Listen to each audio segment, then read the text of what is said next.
Hello guys, ഇന്നത്തെ video എന്ന് പറഞ്ഞിട്ടുണ്ടെങ്കിൽ നമ്മുടെ തൊട്ടപ്പുറത്തുള്ള റൂമിൽ, അതായത് നമ്മുടെ അയൽവക്കക്കാരായിട്ടുള്ള കന്നഡപ്പുള്ള റൂമിൽ ഒരു പച്ചക്കുതിര വന്നതാണ് കേട്ടോ. ഇത് എടുത്തത് ഞങ്ങളുടെ കൂടെ തന്നെയുള്ള വേറൊരു കൂട്ടുകാരിയാണ്. എൻ്റെ റൂമിൽ തൊട്ടിപ്പുറത്താണ്. ഇപ്പോൾ അവർ വന്ന് വിളിക്കാൻ പോവാണ് കേട്ടോ എന്നെ. ഞാനാണെങ്കിൽ കുളിച്ചിട്ട് മുടിയൊക്കെ വല്ലാത്ത രീതിക്ക് കെട്ടി വെച്ചിട്ടൊക്കെ ഇരിക്കണം. എൻ്റെ കോലൊന്നും കണ്ടാലും ഞെട്ടൊന്നും ചെയ്തേക്കരുത്. ഇവളുമാർക്ക് ഈ സാധനം പേടിയാന്നുള്ളത് എനിക്കും പറഞ്ഞാൽ എനിക്കറിയില്ല. ഇതിന് മുന്നേ ഇതുപോലെ എന്തൊരു സാധനം വന്നെന്ന് പറഞ്ഞാൽ അവർ ഒച്ചപ്പാടും വെള്ളമൊക്കെ വെച്ച് ഞാൻ ഓർക്കുന്നുണ്ട്. പക്ഷേ അപ്പം ഞാൻ ഇതൊരു കാര്യമായിട്ട് എടുത്തില്ല കേട്ടോ. പക്ഷേ ഇന്ന് എനിക്ക് മനസ്സിലായി ഇത് ഇത്രയേ ഉള്ളൂ. നമ്മുടെ നാട്ടിലൊക്കെ നമ്മൾ കൈകൊണ്ട് പിടിക്കുന്ന ഓരോരോ സാധനങ്ങളൊക്കെ ഇവർക്ക് തൂറോളം പേടിയാണ്, അങ്ങനെ തന്നെ പറയാം. അങ്ങനെ എന്നെ വിളിച്ചുകൊണ്ട് പോയി. ഞാൻ ചെന്ന് നോക്കുമ്പോൾ വേറൊരു തിരിക്കുന്നുണ്ട്, മൊത്തത്തിൽ പുതച്ച് മൂടി. റൂമൊന്നും നോക്കാല്ലേ, ഇവിടെ മിക്ക റൂമും അലമ്പാണ്. ആകെ എൻ്റെ റൂം മാത്രം കുറച്ച് ഭംഗിയുള്ള റൂം ഡോറൊക്കെ ഞാൻ നന്നായിട്ട് ചെയ്യാം. വെള്ളിയൊക്കെ വീണുണ്ട് എന്തെങ്കിലുമൊക്കെ പറയുമ്പോഴേ, കാരണം എനിക്കിത് വലിയ എക്സ്പീരിയൻസ് ഉള്ള കാര്യമൊന്നുമില്ല. ഞാൻ നോക്കുമ്പോൾ എനിക്കാണെങ്കിൽ ചിരി വന്നിട്ട് വളയുള്ള ഇരിപ്പുണ്ട് ഒരു കുഞ്ഞ് സാധനം.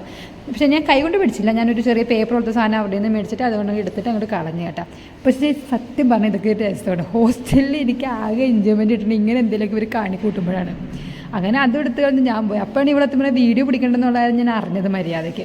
അതിന് അവളോട് ഞാൻ ചോദിച്ച് മേടിച്ച വീഡിയോ ആണ്. അത് കഴിഞ്ഞപ്പോഴാണ് അവർക്കൊരു ആശ്വാസം. അവർ നന്ദിയൊക്കെ പറഞ്ഞ് കാണണമായിരുന്നു.